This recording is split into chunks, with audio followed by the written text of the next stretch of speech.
The Japanese samurai is perhaps history's most recognizable soldier, a lethal, heavily armored swordsman bred strictly for combat. But during the final 2.5 centuries of their existence, this fearsome military class fought almost zero wars.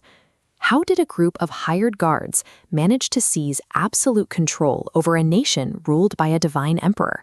And why did engineering 2.5 centuries of perfect peace ultimately guarantee their total extinction?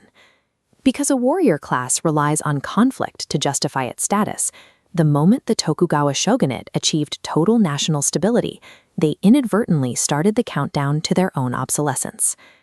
In the 12th century, Japan's political landscape was highly fractured. The emperor and his court ruled from the capital of Kyoto, but their actual reach was limited, leaving distant rural landowners to fend for themselves. To protect their wealth and territory, these regional lords began hiring independent bands of warriors.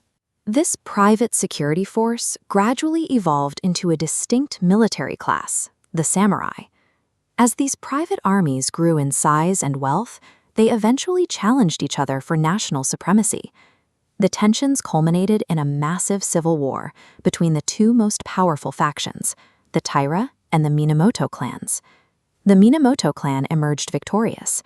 In 1185, their leader, Minamoto no Yoritomo, established the Kamakura Shogunate, installing himself as the supreme military commander, or shogun. This created a permanent fracture in Japanese politics. While the emperor remained a divine figurehead in Kyoto, actual governing authority was transferred to a military dictatorship.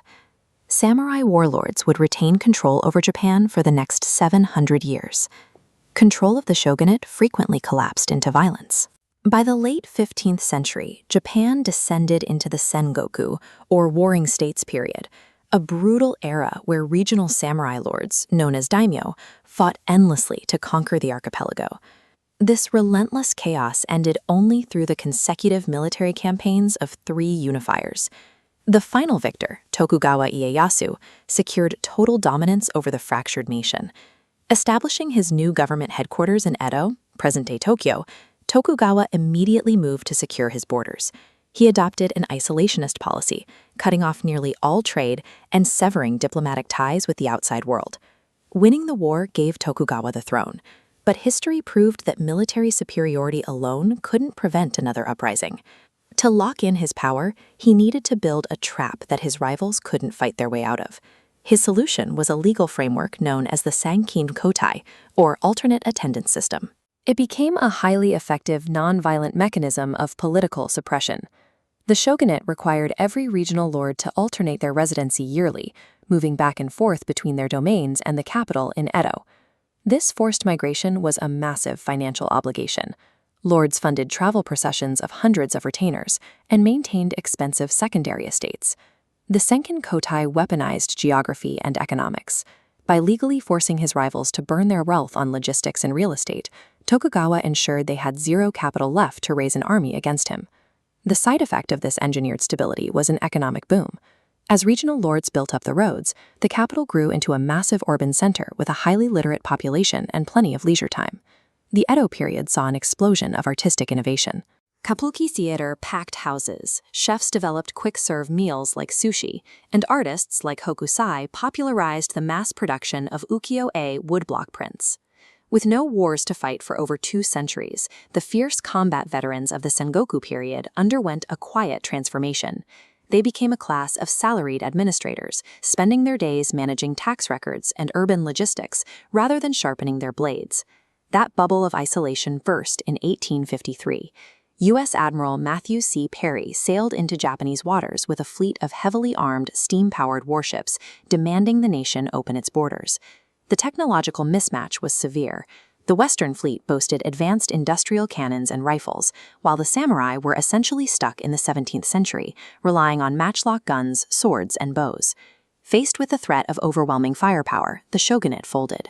They were pressured into signing a series of unequal treaties that heavily favored Western powers and humiliated the Japanese government. Admiral Perry's fleet never fired a shot to conquer Japan. They simply arrived and exposed a reality that Tokugawa had ignored. 250 years of isolated peace had left the samurai completely incapable of defending the nation. The sight of steam-powered warships forced a realization among reformists. The shogunate's 17th-century defense was useless against 19th-century industrial power. This ideological split erupted into the Boshin War.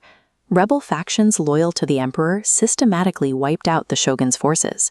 In 1877, Saigo Takamori led one final rebellion, marking the absolute end of the samurai order. The legendary warriors were not eradicated by a foreign invasion force. They were destroyed by their own countrymen, who understood that surviving in a mechanized global era required cutting away the very military class that once defined them. In the aftermath, the Meiji Restoration formally abolished the samurai system, stripping them of their swords and status. Nominal political control was returned to the emperor, who publicly adopted Western dress and military styles.